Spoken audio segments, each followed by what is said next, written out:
como médicos, futuros médicos, tienen que tenerlo en consideración, ¿no?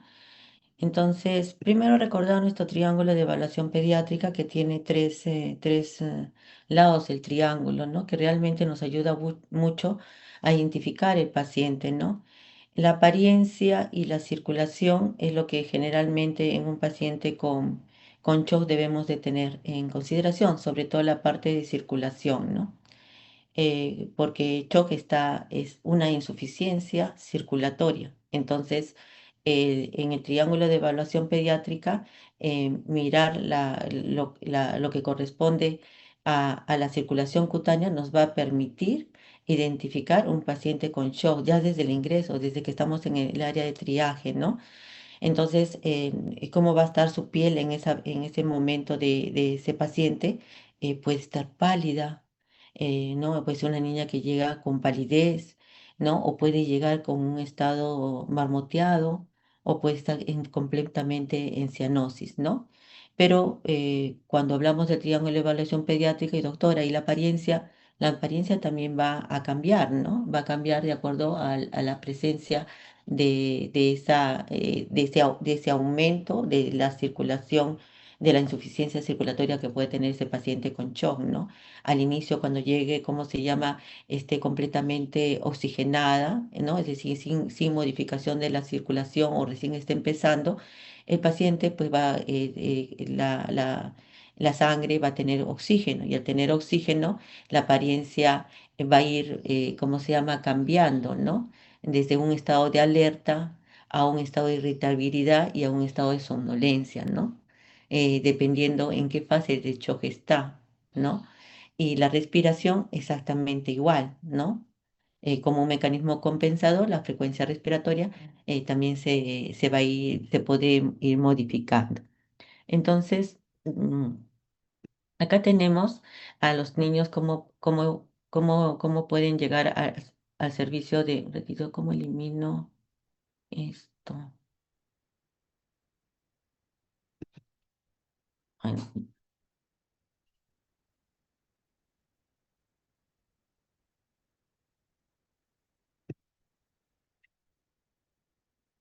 ya. Entonces, ¿me escuchan? Hola. Sí, doctora, sí se le escucha. Ya, perfecto. Entonces, mira, acá tenemos un paciente, ¿no? En el lado izquierdo, un niño que está, ¿cómo se llama ahí con la doctora? ¿No? Asumimos que es doctora porque está con su estetoscopio de color rosadito, ¿no? Está completamente alerta, ¿no? Pero cuando llega un paciente en shock, en mal estado, ¿no? En este caso, llegaría como el paciente que está en la parte del medio, donde es un shock completamente hipovolémico, ¿no? Porque hay una deshidratación evidente y compromiso del sensorio, ¿no? Entonces, ese paciente definitivamente está un shock probablemente hipovolémico, ¿no? Y en el caso de este chiquito que está con edema angioneurótico, ¿no? Y probablemente esté con dificultad respiratoria también. Entonces, es una emergencia y en este caso los dos pacientes ya están en estado, ¿no? Sobre todo el chiquito que está completamente en shock deshidratado, en un mal estado general, ¿no? Y el otro que también podría conducirse hacia un edema neurótico y puede progresar eso y producir en el paciente secuelas en el caso de que haya, se ejecute una insuficiencia respiratoria. Nosotros tenemos que recordar nuestra combinación del triángulo de evaluación pediátrica, que realmente es muy importante, ¿no? Ya sabemos que en nuestro triángulo de evaluación pediátrica evaluamos la apariencia, que evalúa la parte neurológica, la respiración y la circulación, ¿no? Entonces, cuando yo hablo de shock, la parte circulatoria es la que está normal. Entonces, y por eso es que yo tengo que aprender a mirar, ¿no? A veces miramos, pero no vemos, ¿no? Entonces nosotros tenemos que aprender a mirar, es decir, a conocer lo que es normal para poder identificar lo que es patológico, ¿no? ¿Cómo puedo comparar algo si no conozco lo que es normal? Entonces, veo lo normal y comparo, ¿cómo se llama? Lo patológico. Entonces, para que yo hable de shock, tiene que estar el componente circulatorio de mi triángulo de evaluación pediátrica, tiene que estar alterado. ¿no? Entonces está alterado. Y hay dos tipos de shock, ¿no? Ese shock que está compensado, ¿no? Y ese shock que está descompensado. Cuando hablamos de shock compensado, es que la apariencia está, si bien está alterada en la parte circulatoria, ¿no? La apariencia, que es la parte neurológica, el niño se nota bien, ¿no? No está mal. Por eso es un shock compensado. Pero si ese paciente tiene la insuficiencia circulatoria, que yo la estoy observando en la piel, ¿no?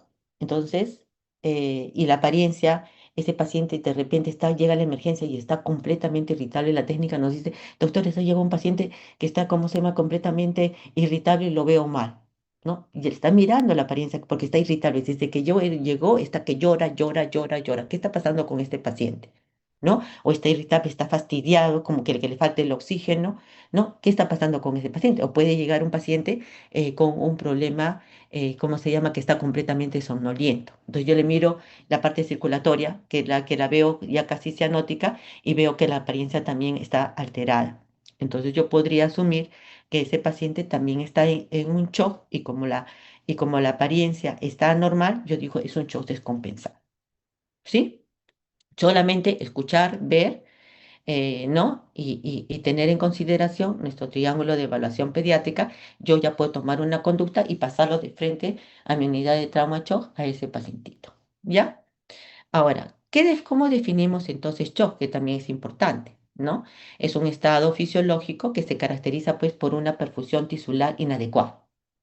¿No? Ya voy a ver en ese paciente, como les estoy mencionando, que está pálido, o de repente está con la piel marmoteada, o de repente está completamente cianótico, ¿no? ¿Y por qué es ese estado fisiológico con una perfusión inadecuada? Hay que ver cuál es la causa. Puede ser infecciosa, puede ser por una reacción alérgica, ¿no? Puede ser por, ¿cómo se llama?, por falta de aporte o exceso de pérdidas, ¿no? Pero lo que va a producir es esa perfusión tisular inadecuada y no se va a poder satisfacer el requerimiento metabólico, porque no va a llegar la glucosa, no, ¿cómo se llama? A todas las células no va a llegar, ¿no? Y tampoco va a llegar oxígeno. Por eso se define como estado fisiológico caracterizado por una perfusión tisular inadecuada, porque no satisface el metabolismo metabólico ni la oxigenación en esos tejidos.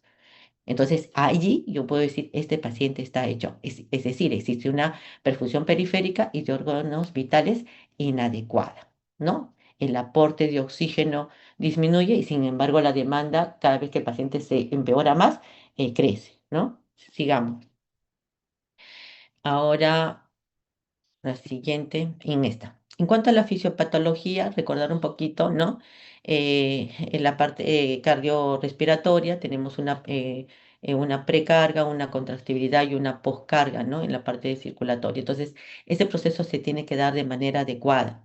Para que se dé de manera adecuada, el volumen sistólico y la frecuencia cardíaca también tienen que estar adecuados, ¿sí? Es decir, si falla, ¿cómo se llama?, la parte circulatoria, entonces todo se va a descompensar. Yo necesito que el volumen y la frecuencia cardíaca sea adecuada para que mi gasto cardíaco sea adecuado, para que la concentración de oxígeno fluya a nivel de todo el organismo hasta la última célula y todo funcione adecuadamente. Pero cuando en algún momento se pierde o no se logra, ¿cómo se llama? De repente un paciente es hidratado, el volumen sistólico disminuye, la frecuencia cardíaca comienza todo a alterarse, toditito se va alterando y al final, si yo no identifico desde el inicio al paciente, y hay un momento en que ya no hay retorno, que su posibilidad de que ese paciente mejore ya no es, ¿no? Por eso es importante que nosotros como médicos debemos identificar desde el inicio, ¿no? Entonces, para eso tenemos que ver el pacientito, ese pacientito que yo lo veo hoy día, lo tengo que estudiar hoy día, ¿no? Y así avanzamos. Ya, entonces, ¿qué mecanismos compensatorios hay cuando hay una insuficiencia circulatoria, donde hay una insuficiencia de nutrientes y una insuficiencia de oxígeno? Lo primero que va a haber, pues, en ese pacientito va a ser una respuesta. El paciente lo voy a encontrar taquicárdico, ¿no? Doctora, pero vino con fiebre, le bajó la temperatura y vuelvo a evaluar la frecuencia cardíaca, ¿no? Para tener un valor real de la frecuencia cardíaca, ¿no? Entonces, si ese pacientito está taquicárdico, ¿no? Entonces puede ser un mecanismo compensador, ¿no? Porque, por ejemplo, si el paciente está con un choque hipovolémico, ¿no? Cómo va a reaccionar el organismo? Va a tratar de mantener los órganos vitales. Para cuando tenga la función de los órganos vitales, va a producir una vasoconstricción. Al producir una vasoconstricción, va a disminuir, yo al paciente lo voy a ver, por ejemplo, pálido, ¿no? Si bien va a estar taquicárdico, yo lo voy a ver pálido, pero esa palidez por vasoconstricción, si yo le toco la piel, va a estar helada, ¿no? Entonces hay un aumento también, otro mecanismo de compensación es aumento de la resistencia, ¿no? Como por la vasoconstricción, un aumento de la contractibilidad cardíaca, el corazón comienza a latir más rápido, ¿no? Porque necesita mandar sangre a todas, en el caso de un chopo hipovolémico, ¿no? También, por ejemplo, sangre para que todas las células se perfuren. Va a comenzar a presentar taquicardia el pacientito, ¿no? Entonces, y aumenta también el tono músculo, y son mecanismos compensatorios que se dan en el paciente con shock.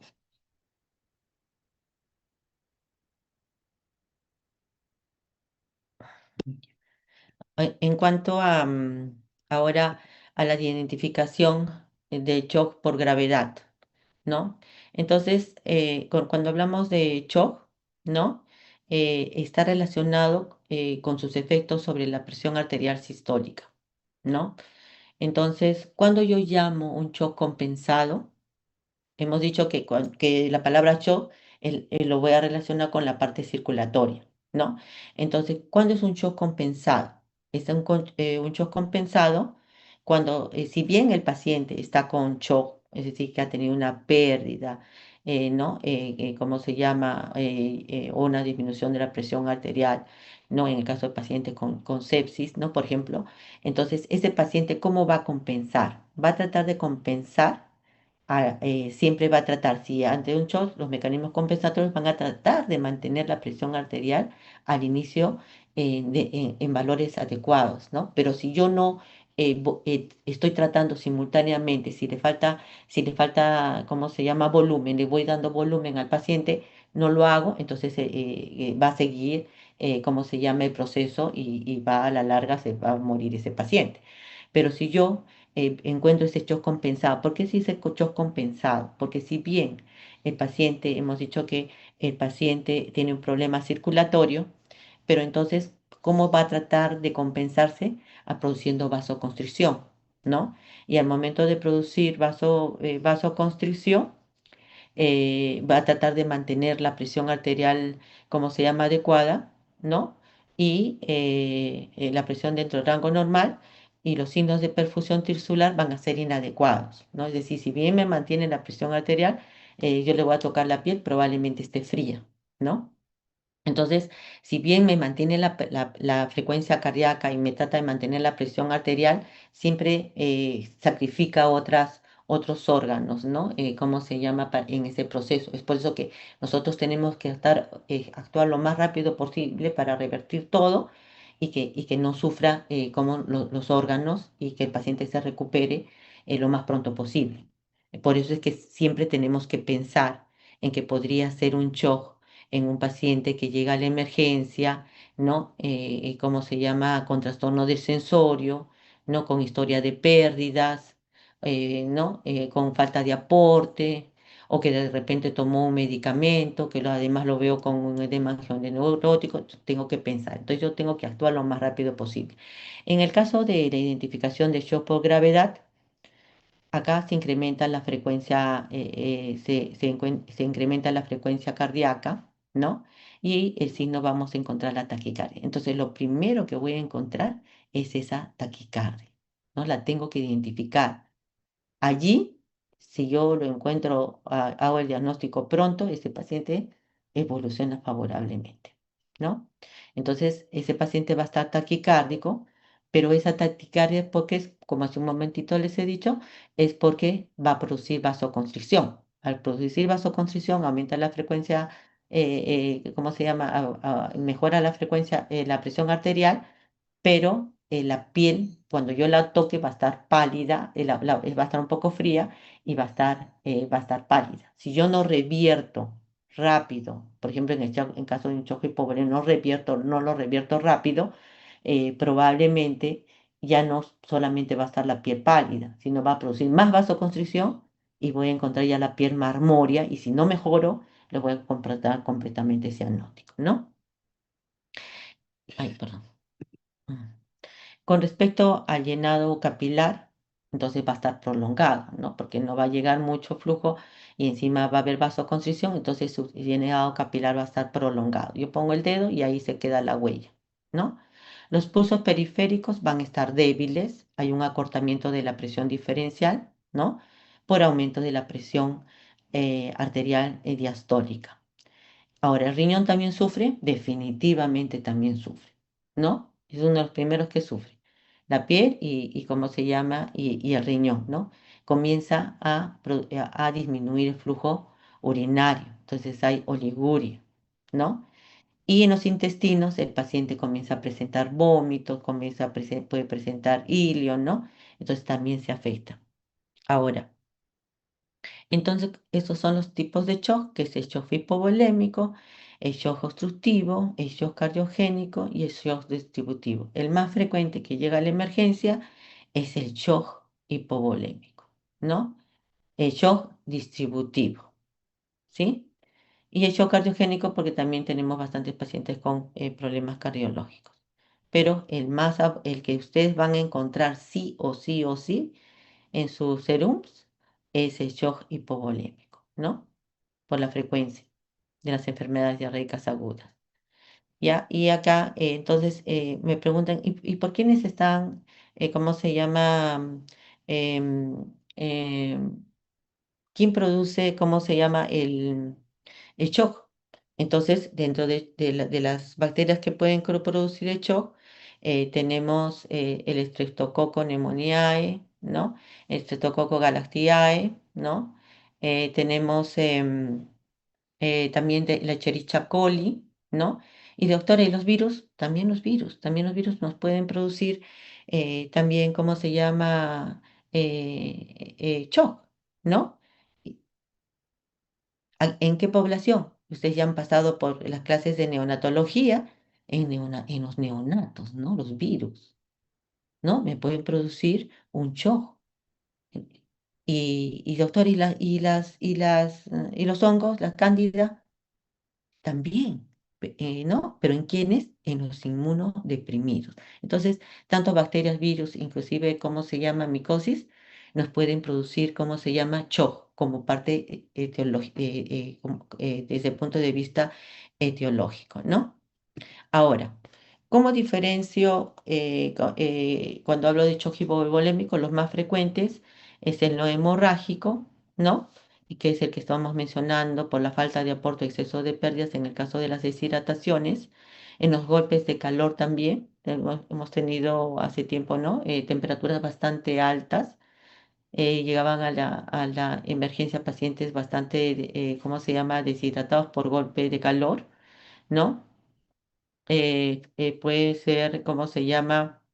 Hay también pacientes farmacológicos, ¿no? Exceso de diuréticos o mal de uso de diuréticos, ¿no? En los pacientes me podrían condicionar también en shock séptico, perdón, shock, ¿no? En este caso farmacológico, ¿no? Por el uso de diuréticos, las quemaduras también, ¿no? Porque hay una pérdida, ¿no? De la hiperdermis y también compromiso de la dermis y hay hay que tener mucho cuidado en el paciente quemado y hacer balances hídricos frecuentemente, porque ese paciente no solamente es problema de deshidratación en líquidos, sino también de las proteínas, ¿no? Si las proteínas están disminuidas, no van a jalar mucho el líquido, entonces más fácilmente se podría deshidratar el paciente.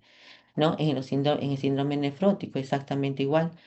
También nos puede producir, tenemos pacientes que ya no, porque ya se manejan mucho mejor, ¿no?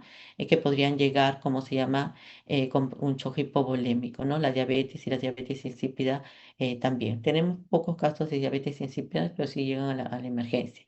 Ahora, hemorrágicos, igualito, es el mismo motivo, ¿no? La pérdida. En el shock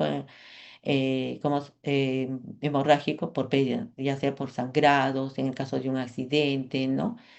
En los traumas. Nosotros ya no vemos tanto trauma como antes, ¿no? Porque ya hay hospitales más con un poquito de atención de mejor nivel en la periferia, entonces ya no llegan esos pacientes que antes teníamos en emergencia, excepto que el accidente, ¿no? Por trauma sea cerca del hospital o cerca del Rebagliati, ¿no? Pero antes sí llegaban de hospitales bastante lejos porque no tenían un manejo mucho más avanzado, para un paciente más crítico, ¿no? La ruptura hepática también, el daño grave, es decir, en cualquier momento puede llegar un paciente, ¿no? Ya sea por un accidente, ¿no? Un trauma hepático, ¿no? Y con sangrado intracraneal, ¿no? Igualito por accidentes de tránsito en los niños o porque los niños se caen de su habitación desde el cuarto piso y nadie los ve y llegan pues mal, ¿no? Porque el problema no solamente es recuperarlo, ¿no? Pero ese paciente queda con secuela neurológica. Por eso es muy importante la educación, ¿no? Y nosotros como profesionales de la salud, pues tenemos que educar al paciente cuando veamos a los niños y vemos que es un niño muy atrevido, que está en el consultorio y se sube a las sillas sin que no, entonces tenemos que advertir a la mamá que tiene que aprender el niño a responder a un no, ¿no? Porque a veces somos muy permitivos, que no tiene nada que ver con buena educación, ¿no? Y no toleramos cosas que no son correctas, ¿no? Entonces, hay que también tomar el límite. Si ustedes ven un niño que no está, se tiene que conversar con la mamá y decirle, señora, la próxima vez su niño se está subiendo a la mesa, ¿no? Y la próxima vez se puede caer y de repente ya no va a haber retorno, y si hay retorno, con secuelas neurológicas, ¿no? Entonces, siempre tenemos que dar mensajes, ¿no? Porque a veces los papás somos muy permitivos y otros papás también no tienen mucha educación. Entonces, sí es importante eh, que siempre demos mensajes como para mejorar y que los niños no sufran accidentes, ¿no? Ahora, con respecto al shock distributivo. Con respecto al shock distributivo, hemos dicho que entre ellos es el shock séptico, el shock anafiláctico y el shock neurogénico, ¿no? Entonces, ¿qué características tienen este shock distributivo? Ahí las características con respecto, siempre cuando hablamos de shock tenemos que entender las tres cosas, ¿no? La precarga, la contractibilidad cardíaca y la poscarga, ¿no? Entonces acá en el shock séptico, en el shock anafiláctico y el shock neurogénico comparten esa precarga que puede estar normal o que puede estar disminuida, ¿no? La contractibilidad cardíaca también puede estar normal y puede estar disminuida, y la precarga va a ser bastante variable. El shock séptico nos permite ver casi todo el proceso. El shock anafiláctico aparece de un momento a otro, y si no le ponemos volumen en el caso que esté ahorita con shock, ¿cómo se llama? Con hipotensión en ese momento, no, ese paciente no va a salir. Entonces, los pacientes tienen un buen pronóstico cuando nosotros actuamos lo más rápido posible, ¿no? Por eso es que tenemos que identificar el paciente, hemos dicho, desde que llega la emergencia y lo vemos un poquito taquicárdico, ¿no? Ya desde ahí la taquicardia nos va avisando, ¿no? Entonces, el shock séptico, la precarga está normal o disminuida, la contractividad normal o disminuida, y la poscarga está variable. Ahora nos vamos a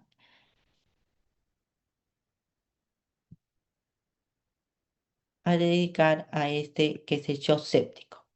En el shock séptico también, si bien a veces podemos actuar un poco rápido, también depende mucho del paciente, ¿no? Y depende mucho del germen que esté produciendo el shock séptico, ¿no? Entonces, igualito, acá tenemos que tener en consideración lo que es la precarga, que en este caso en el shock séptico está reducida la precarga, ¿no? La contractibilidad cardíaca al inicio va a estar normal, pero después va a estar reducida, ¿no? La contractibilidad después va a estar reducida y con respecto a la poscarga es variable. Entonces, ¿qué yo voy a encontrar en este paciente, ¿no? En este paciente, por lo general, yo voy a encontrar a un paciente que la vía respiratoria va a estar permeable, ¿no? Porque no tendría nada que me llame la atención para para que sea que no esté permeable, ¿no? Entonces, pero sí, este paciente sí va a venir la parte de lo que corresponde a nivel de conciencia podría venir alterado, sí podría venir alterado, ¿no? Dependiendo, hemos dicho todo con respecto a la cantidad de oxígeno que pueda llegar al cerebro, ¿no? Entonces, eso es muy importante, ¿no? Cuando nos falta oxígeno, empezamos a faltar oxígeno, vuelvo a repetir, ¿no? Vamos a estar un poquito más irritables, pero cuando ya el oxígeno está disminuyendo completamente, vamos a estar sonolientos. Y eso es así, así como les estoy mencionando. Es decir, por eso es que tienen que aprender ustedes a observar. Entonces, este paciente, este paciente em, puede tener, ¿cómo se llama? Además de de la taquismia, al inicio solamente es sin aumento del esfuerzo respiratorio, ¿no? Pero van pasando las horas y el paciente no va evolucionando favorablemente, ¿no? Entonces, cuando no va favoreciendo favorablemente, tampoco no va a llegar mucho oxígeno al cerebro. Y al no llegar mucho oxígeno al cerebro, entonces, ¿qué va a hacer? Va a tratar de utilizar los músculos accesorios, ¿no? Para, ¿cómo se llama? Para poder hacer llegar mayor cantidad de cerebro a los órganos vitales, entre ellos el cerebro, ¿no? Entonces comienza a presentar hiperpnea, a menos que el niño pues tenga una neumonía o esté desarrollando un síndrome de dificultad respiratoria aguda o un edema pulmonar cardiogénico, ¿no? Ahora, con respecto a la parte circulatoria, igualito, ¿no? Si el paciente no, si la precarga no es adecuada, por ejemplo, la contractibilidad cardíaca puedes mantener si la poscarga ya llegaría, ¿no? Pero si la precarga está reducida, ¿no? Porque ya los mecanismos compensatorios pues ya no compensan, ¿no? Y comienza a perder y a bajar la presión. Entonces, la contractibilidad podría comenzar a estar normal o podría estar reducida y la poscarga estaría variable, ¿no? Es decir, va a depender mucho de ese momento, ¿no? Si es al inicio y yo no detecto nada o cuando ya viene el paciente en mal estado, yo voy a encontrar cómo se llama el paciente ya en otro estado, ¿no? Por eso los tiempos sí son importantes. Ahora, la taquicardia al inicio pues está con taquicardia. Ojo que para valorar la taquicardia yo también tengo que bajar la temperatura, ¿no?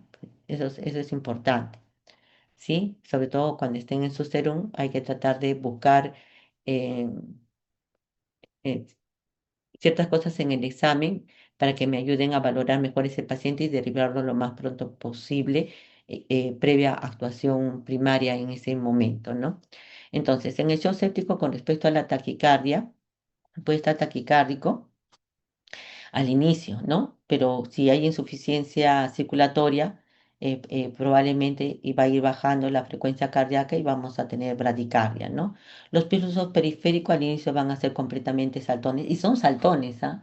Eso ustedes aprendan cómo se llama, palpar también el pulso y van a ver que cuando el paciente está con un shock séptico, cómo cambia. Es decir, realmente hay una diferencia en el pulso. Pero ¿cómo lo van a poder identificar? Palpando siempre lo normal a todos los pacientes, ¿no? A todo el paciente que llega a la emergencia, ustedes tienen que hacer el examen completo para que su mano, sus oídos y sus ojos se acostumbren a ver, ¿no? Primero lo normal y luego esta patología. Pero por eso es que el examen tiene que ser completo. No es que viene por la parte pulmonar, solamente le miro los pulmones. No, tengo que tratar de hacerlo más completo. ¿Por qué? Porque yo tengo que aprender a identificar lo que es normal para poder identificar lo que es patológico. Ya, entonces en este caso, em, el shock séptico hemos dicho que puede haber la precarga, está reducida, la contractibilidad al inicio está normal porque está la presión arterial normal y después va a estar reducida, ¿no? Porque ya los mecanismos ya no compensan bien y la poscarga va a estar variable. Ahora, con respecto a la taquicardia, continuando, taquicardia con menor frecuencia o puede ser bradicardia cuando ya esté en las finales, ¿no? Los pulsos periféricos al comienzo van a ser saltones, el llenado capilar al inicio va a ser rápido, pero después va a estar lento, ¿no? La piel está caliente, va a estar rubicunda, con las extremidades calientes al inicio, pero al final va a haber vasoconstricción, ¿no? Porque va a tratar de mantener la presión arterial y ya disminuye todo, si no llega sangre, no llega oxígeno, ¿no? Y va a estar frío. Entonces la hipotensión con aumento de la presión diferencial con las extremidades calientes o hipotensión con acortamiento de la presión diferencial con extremidades frías, ¿no? Los cambios de conciencia también tienen que aprenderlo. Alerta, irritable y somnoliento. Lo estoy repitiendo varias veces porque eso es importante, ¿no? Y el paciente, la oliguria. La oliguria no solamente viene con disminución de volumen, sino que ustedes van a ver que la orina está más concentrada también, ¿no? Los niveles de calma de conciencia es exactamente igual, ¿no? Es decir, alerta, irritable, somnoliento. Ahora, la fiebre, puede estar el paciente con fiebre o puede estar hipotérmico. Las extremidades pueden estar calientes o pueden estar frías, ¿no? Y las petequias pueden también ser parte del cuadro clínico y tengo que estar pendiente, ¿no? Si hay petequias, pues tengo que proporcionar al paciente plaquetas, ¿no? Porque si no, ese paciente, así como está con petequias en las extremidades o en los brazos o en el tórax, también puede sangrar, ¿no?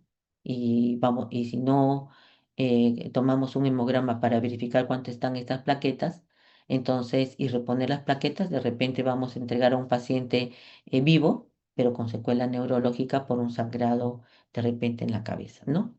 Entonces, siempre tenemos que tratar de hacer unidad crítica, pero ese paciente crítico que tienen, lo tienen que estar monitorizando. Pero doctora, voy a estar en la posta. Igualito, estás en la posta, no tendrás monitores, pero tienes personal. Entonces, tienes que monitorizar todo, ¿no? En ese paciente hasta que el momento que lo puedas trasladar. ¿No? Pero siempre pensar en todo. Entonces, yo siempre tengo que evaluar, mirar la parte neurológica, la parte circulatoria, ¿no? Y la parte respiratoria en el paciente. Ya, entonces, hecho séptico, al inicio va a estar la precarga reducida, la contractibilidad al inicio del corazón va a estar normal, a medida que va pasando ya no va a poder mantener esa presión arterial, ¿no? Y va ¿cómo se llama? A caer la presión arterial, ¿no? Entonces, las etapas van a depender ¿cómo se llama? De en qué momento ustedes están atendiendo al paciente, ¿no? Ahora, en el shock anafiláctico, nosotros hemos tenido shock anafilácticos, sí hemos tenido. Hemos tenido shock anafilácticos por fitomenadiona. Hemos tenido shock anafiláctico por el metamizol. Hemos tenido shock anafiláctico por la clorfenamina. Es decir, porque el paciente se puede sensibilizar. Entonces nunca podemos decir, bueno, me dijo esto, ¿no? Hay que tomar atención a esa palidez, ¿no? A esa disminución que la mamá dice, doctora, lo he visto pálido, ¿no? Entonces, hay que aprender a escuchar. La mamá no es loca, la mamá por algo nos está mencionando, ¿no? Entonces, nosotros sí hemos tenido shock anafilácticos, eh, hemos tenido shock anafiláctico, como le estoy mencionando, al metamizol. Entonces, El consejo que les doy, hay que utilizar los medicamentos más seguros son los medicamentos por vía oral, excepto que el paciente no pueda tomar un medicamento por vía oral, ¿no? ¿Por qué? Por vía oral tenemos más, si hay un proceso alérgico, tenemos mayor oportunidad de actuar. Pero si nosotros estamos colocando un medicamento en la vena, no vamos a poder actuar rápidamente, ¿no? Porque primero que tienes que ser experto para poder canalizar una vía, ¿no? Y nosotros en el serum no somos expertos en nada, ¿no? Porque la enfermera también es una inexperta igual que usted que está haciendo en el serum.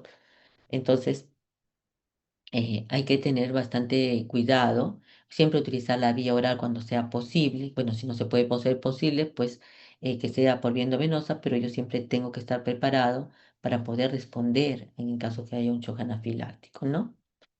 Entonces, pero el shock anafiláctico aparece de un momento a otro, a veces sin antecedente, se va sensibilizando y no lo identificas cuando se sensibilizó, ¿no?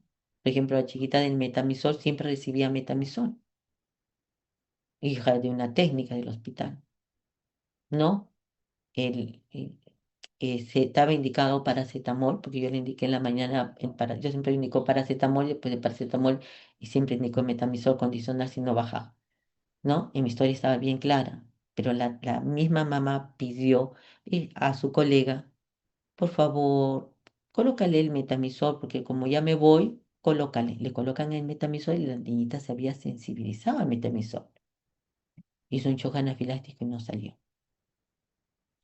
¿No? Entonces tenemos que tener mucho cuidado que nuestra historia clínica, por el bien del paciente y por el bien de nosotros, siempre tiene que estar completa. Siempre tiene que estar completa, ¿no? Y yo siempre, antes de indicar un medicamento, en mi evolución tiene que decir que niega RAM. Claro que le tengo que preguntar al paciente, no voy a poner niega RAM y no le pregunto, le tengo que preguntar, ¿no? Ya, entonces, si hay shock anafilácticos al medicamento que menos, menos piensa, ¿no? Pues, como hemos dicho, hemos tenido con el ácido valproico, con el metamisol, con la fitomenadiona, que es la vitamina K, y con la clorfenamina. Con la clorfenamina, entonces, eso significa que en cualquier momento podría haber un desenlace y es por eso que yo tengo que cuidarme también y para actuar rápido, pues ustedes tienen que tener siempre a la mano, cuando utilizan medicamentos, cómo combatir. Tendrán que tener pues adrenalina, tendrán que tener corticoide, tendrán que tener clorfenamina siempre, ¿no? En su cangurito, ¿no? Y volumen, ¿no? Y tratar de, porque volumen, yo es volumen. Yo tengo que no solamente poner uno, sino volumen, lo más pronto posible una vía. Entonces, este paciente con shock anafiláctico, si está con angioedema, va a estar completamente con bastante edema, como el chiquito que no hemos visto en la primera diapositiva, ¿no? Completamente cerrado, pero si eso progresa, puede producir también distrés respiratorio, ¿no? El paciente, dependiendo del grado de dificultad, puede estar irritable si le falta el aire o más somnoliento, ¿no? Entonces, también pueden tener la hinchazón de la lengua, ¿no? La dificultad respiratoria, puede estar con estridor, puede estar con sibilancias. Pero lo primero que tienen que identificar es la taquicardia, chicos, ¿ya?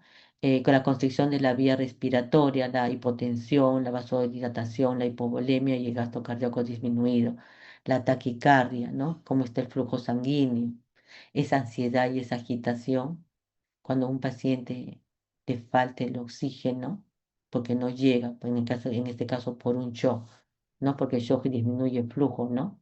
Independientemente del tipo de shock, lo que se caracteriza es que disminuye el flujo y disminuye la concentración de oxígeno. Cuando a alguien le falta oxígeno, se pone ansioso. Está ansioso porque sabe que le está faltando el oxígeno. ¿Y el niño cómo responde a eso? Responde llorando. ¿No? En cambio, el adulto responde, ¿cómo se llama?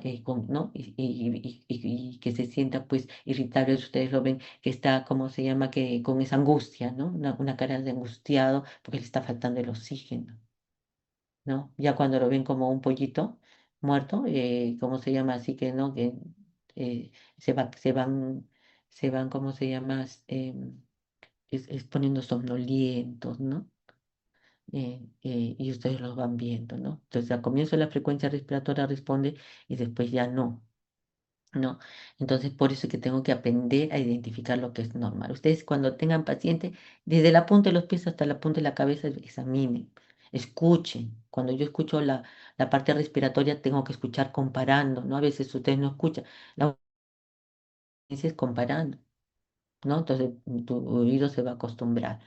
Ya, entonces en este pacientito con shock anafiláctico, pues tiene que haber antecedentes de un medicamento. El paciente va a presentar dificultad respiratoria. A comienzo puede tener estridor laringio, después puede tener presencia de sibilancias, ¿no? Como es shock, la presión arterial va a caer, ¿no? Va a haber hipotensión. eh, el gasto cardíaco va a disminuir, va a estar taquicárdico, el flujo sanguíneo es inadecuado, por eso es shock, ¿no? Va a estar ansioso, pues agitado, ¿no? Y en este caso, a diferencia de los otros shocks, va a tener pues las urticarias, ¿no? ¿No? Las urticarias puede tener náuseas y vómitos, etcétera. Ese es en el shock anafiláctico. El otro shock es el shock neurogénico. Este shock neurogénico se caracteriza porque la precarga va a estar reducida, la contractibilidad cardíaca está normal y la postcarga está reducida. ¿Sí? Entonces, este paciente va a llegar a la emergencia con hipotensión, pero con aumento de la presión diferencial. ¿Sí? La frecuencia cardíaca va a estar normal o puede estar como bradicardia y evidencia definitivamente, si estamos hablando de un shock neurogénico, probablemente es un paciente con un accidente de tránsito, ¿no? Con o un chiquito que se cayó, se resbaló y viene con evidencias de lesión en la columna cervical, ¿no? Entonces ahí hay ese antecedente. Un niño que estaba completamente sano y que de un momento a otro presenta algún tipo de traumatismo, ¿no? Y que llega a la emergencia en esas condiciones. Ahora, con respecto al shock cardiogénico, bueno, ya el Revalidate tenemos pacientes, bastantes pacientes con cardiopatía, ¿no? Porque somos un centro referente nacional, ¿no? Entonces, las cardiopatías congénitas, generalmente, como se llama, dependientes del ducto arterioso, generalmente esas son las más frecuentes, ¿no? También tenemos los pacientes con miocarditis. ¿Se acuerdan cuando hemos tenido, cómo se llama, la COVID, ¿no? ¿No? También las infecciones virales, en este caso el COVID, también nos ha hecho como síndromes, chojo multisistémicos en los pacientes pediátricos, ¿no? Y hemos tenido varios. Entonces acá tenemos miocardiopatías, arritmias, la sepsis, intoxicación por fármacos o lesiones en el miocardio también nos pueden dar ese shock cardiogénico. Em, Ahora, ¿cómo manejamos el shock? El shock, ¿cómo lo manejamos? El shock lo vamos a lo primero que tenemos que hacer es siempre la vía respiratoria, ¿no? Porque nunca vamos a dejar a un paciente eh, mm, secuelado, ¿no? Por falta de oxígeno. Lo primero que tenemos que ver es mejorar la administración de oxígeno. Luego tengo que preocuparme por el volumen, ¿no? Es decir, tienen que aprender a canalizar la vía endovenosa. Y si no pueden canalizar la vía endovenosa, una vía intraósea es importante, ¿no? Las enfermeras que van con ustedes al SERUMS son igual que ustedes, primerizos. Entonces, algo que yo pienso que sí deberían de aprender es colocar una vía intraósea, ¿no? Ahí no tienen pérdida. Ya, entonces cuando manejo el shock, tengo que manejar dándole oxígeno, ¿no? Mejorar el equilibrio, tengo que mejorar la perfusión tisular, porque hemos dicho que si no mejoro la perfusión tisular, ¿qué no hay? ¿Quién me responde? Mirela, ¿qué no hay? ¿Está Mirela? Hola, Sí, sí, doctora, aquí estoy. ¿qué no habría si el flujo sanguíneo no disminuye o no llega? oxígeno, ¿no? No habría oxígeno. Entonces, tengo que mejorar el flujo sanguíneo en ese paciente para que llegue el oxígeno, ¿sí? El requerimiento metabólico también necesita glucosa, revertir los efectos de las anomalías en la perfusión, restaurar la función de los órganos y lo que tengo que evitar es el paro cardíaco, ¿no? Pero cuando ese proceso no es que el paciente de un momento a otro, no, es un proceso que por eso es importante el manejo del paciente, ¿no? El manejo en oxígeno, el manejo de volumen, ¿no? Verificar cómo está la glucosa, ¿no? Y tenerlo monitorizado al paciente. En el manejo general, ya sabemos que nosotros tenemos que posicionar bien al paciente para que esté, porque si yo no posiciono la vía aérea adecuadamente, a veces le doy oxígeno, pero no va a mejorar. Entonces es muy importante cómo posiciono, cómo coloco, cómo se llaman las mascarillas también, para mantener una saturación adecuada, ¿sí? El acceso vascular, ¿no? De todas formas, tienen que tener un acceso vascular para la reanimación se reanima el shock, todo shock se reanima con volumen. En el shock cardiogénico no se van los bolos a 20 cc por kilo por dosis, sino a 10, porque es cardiópata, ¿no? A 10 cc por kilo, ¿no? Tengo que monitorizar al paciente. Ay, doctor, pero no tengo el monitor, pero sí tengo personal, ¿no? Entonces el personal que me monitorice la frecuencia cardíaca, la frecuencia respiratoria y la presión arterial hasta que puedan trasladar el paciente. La reevaluación frecuente es importante. En todo paciente crítico, eh, la, nosotros, si, si realmente monitorizamos al paciente, tenemos mejor oportunidad de que ese paciente mejore, ¿no? Entonces sí es importante la monitorización del paciente. ¿No? No necesitamos un monitor para monitorizar al paciente, ¿no? En el caso de que esté un paciente eh, con shock, tengo que monitorizar la frecuencia cardíaca, tengo que monitorizar la frecuencia respiratoria, ¿no? La presión arterial y tengo que monitorizar la glucosa, ¿no? Tengo que monitorizar la glucosa, que también siempre tienen un esto para hemoglucotés, ¿no? Tengo que reevaluar al paciente completamente y trasladarlo lo más rápidamente posible. En el caso del hospital, en el caso de nosotros, pues si el paciente está mal en la sala en las salas de la emergencia, ¿no? En las salas de emergencia, entonces pasarlo a la unidad de cuidados críticos de la emergencia porque necesitamos monitorizar. Ah, doctora, no tengo monitores. Sí, pero tienes una enfermera, una técnica y estás tú. Entonces, ¿no? Lo importante es monitorizar y tratar de trasladar a ese paciente lo más pronto posible, ¿no? A un lugar, a un hospital, ¿no? De una posta a un centro de salud, un centro de salud a un hospital. Entonces, es importante. Ahora, aspectos básicos del manejo inicial de shock. Primero, tengo que posicionar al niño. ¿Por qué tengo que posicionar al niño? Porque tengo que tener una vía aérea permeable, ¿no? Que me permita que ese niño siga ventilando bien. Em, También, aparte de eso, posicionar, tengo que ver si ese paciente, si está inestable, si está hipotenso, colocarlo en posición de Trendelenburg, ¿no? A menos que la respiración se vea afectada. Debo de optimizar el contenido del oxígeno arterial, administrar una alta concentración de oxígeno al inicio, ¿no? Con una mascarilla de reinhalación. Considerar la transfusión de sangre si hay pérdidas sanguíneas.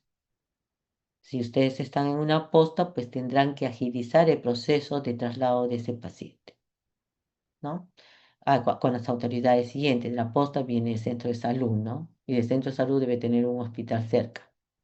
Considerar la transfusión sanguínea, si hay pérdida sanguínea, ustedes tienen que pasar al inicio para mantener la presión, pueden estar, ¿cómo se llama? Pasar volumen, ¿no? Pero si el paciente ha perdido sangre, pues tienen que tratar lo más pronto de conseguir la sangre. Si no pueden conseguir, este paciente tiene que ser trasladado inmediatamente, ¿no? Ahora, considerar, bueno, usar el CPAP. Nosotros tenemos CPAP en emergencia, ¿no? Y realmente nos ha permitido una respuesta mucho más pronta en cuanto a la condición del paciente, desde que tenemos nuestros CPAPs sobre todo nuestras cánulas de alto flujo ahí en emergencia, CPAP y cánulas de alto flujo. Aplicar la ventilación asistida según resulte, ¿no? Si tienes que intubar, lo tendrás que intubar y trasladarlo a un, ¿cómo se llama? Al centro más cercano, ¿no? Es decir, ustedes tienen que actuar de la manera más rápida. Es decir, cuando vayan a hacer tienen que ir a conocer la posta, donde están, si están en una posta, qué centro de salud hay el más cerca, cómo se llega a ese centro de salud, y tienen que hacer contacto, y decir, quién es, y van un día a visitar a las personas del centro de salud, ¿no? A presentarse, ¿no? Para tener, ¿cómo se llama? Una respuesta mucho más rápida, ¿no? Si ustedes se presentan al centro de salud, ustedes están en una posta y van a conocer a los jefes, entonces van a tener mejor oportunidad. Primero, averiguar cómo harían en el caso de un paciente grave que llegue allí.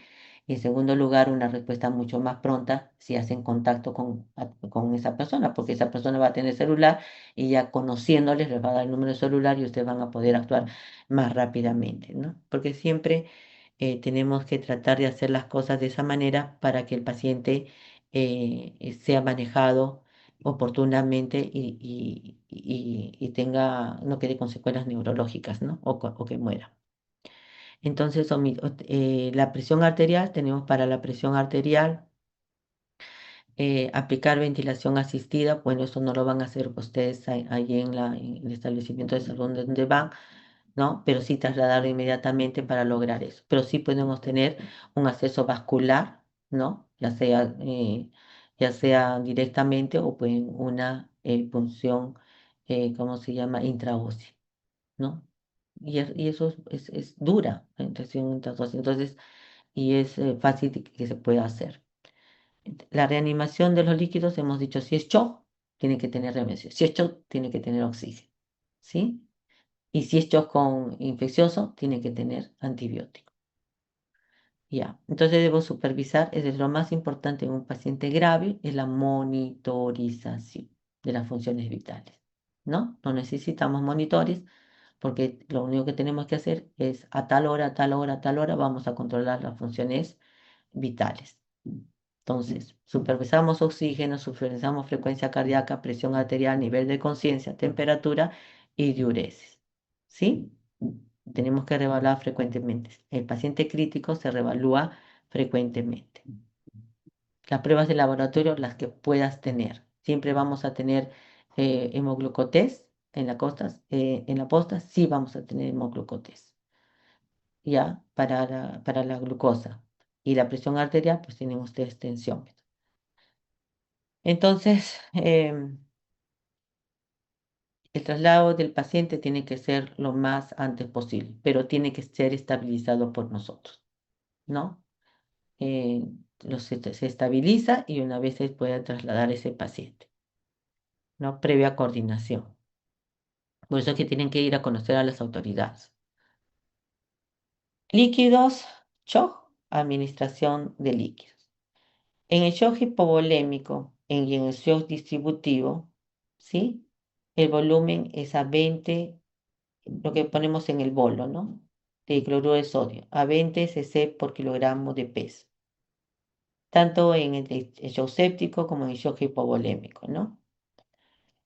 En el shock cardiogénico, acuérdense que el paciente tiene problemas cardíacos, entonces no puedo proporcionarse mucho volumen, ¿no? Entonces puedo estar entre 5 a 10 mililitros por kilo. Nosotros en la emergencia ponemos 10 mililitros por kilo de peso, ¿no? Ahora, la frecuencia, generalmente, en el caso de shock cardiogénico, un poquito más, con mayor tiempo, ¿no? Y la frecuencia va dependiendo del estado del paciente, ¿no?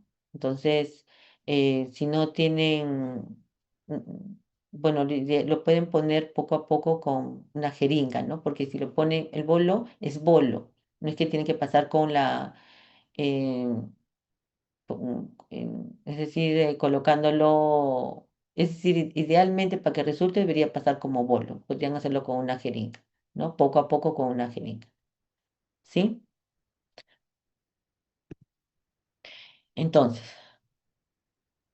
manejo de shock, oxígeno, fundamental, ¿no? La posición de la vía aérea es fundamental. Monitoreo de funciones vitales, sí. Si tienen electrocardiograma, perfecto. Pero si no lo tienen, tienen técnica, pueden tener técnica o pueden tener el técnico.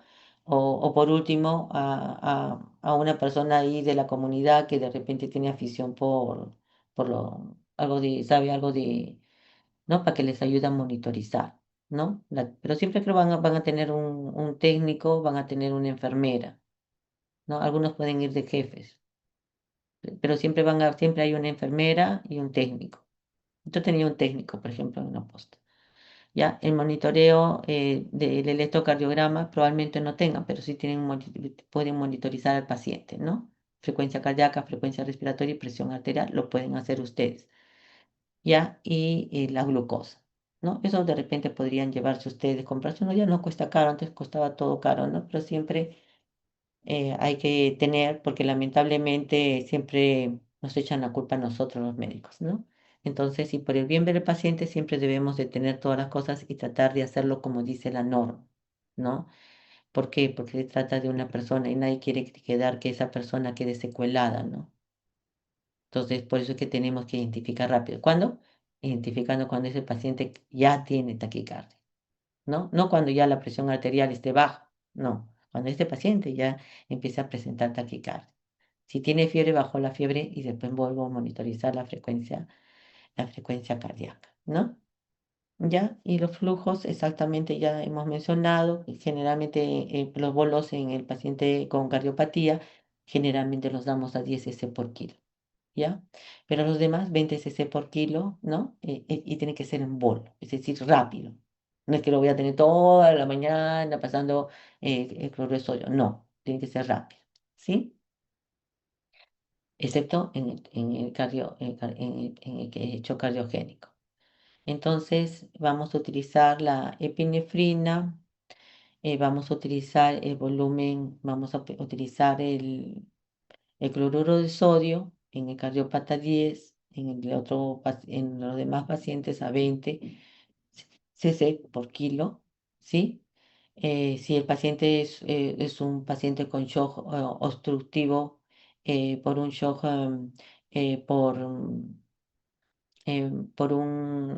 en el caso, por ejemplo, de un paciente asmático, que antes teníamos esos pacientes asmáticos que se les cerraba automáticamente los bronquios, ahora ya no con la utilización de los broncodilatadores y de los corticoides. Entonces, en ese caso, puedo utilizar albuterol, también puedo utilizar, ¿cómo se llama? O algún antihistamínico, ¿no? Corticoides, infusión, dependiendo del tipo de paciente, ¿no? Pero en un shock anafiláctico es volumen, adrenalina. ¿Sí? Shock anafiláctico, volumen y adrenalina, ¿sí? Rápido. Y eso sí, tienen que estar preparados. Lo bueno es que la adrenalina es intramuscular, entonces lo pueden colocar tranquilamente. Entonces, pero tienen que estar preparados, ¿no? Y el shock neurogénico, igualito, es 20. Lo único que tiene 10 cc por kilo es el shock cardiogénico, ¿sí? Y en la última diapositiva, en esta diapositiva, ahí están, cómo se llaman los medicamentos, los que utilizamos, dopamina, adrenalina, dobutamina. La dobutamina generalmente no la van a utilizar, pero sí pueden utilizar la adrenalina y la dopamina, que también se puede hacer por vía periférica. ¿Sí? Eh, Eso sería todo. ¿Alguna pregunta? ¿Me están escuchando? Estoy hablando nomás. Mirela, ¿Qué le hola. escuchamos? Ah, ya. ¿Alguna pregunta, chicos?